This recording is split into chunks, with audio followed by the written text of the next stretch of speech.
Hi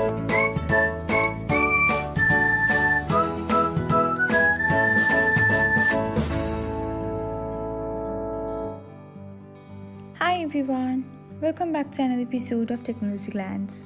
In this video, I'm going to guide you through how you can clear Pinterest app cache. So, let's get started. Watch till the end and don't forget to subscribe to Technologyglance by hitting the subscribe button and press the bell icon so that you'll never miss another update. Without further ado, let's get started. First of all, open the Pinterest app on your device. Now, tap on your profile icon. After that, select three dots icon. Next, tap on settings. Then, select privacy and data. Now, scroll until you can find clear app cache. Then, tap on it. And that's it. This is how you can clear app cache on Pinterest. Thanks for watching. If you found this guide helpful, we will love it if you hit the thumbs up button below.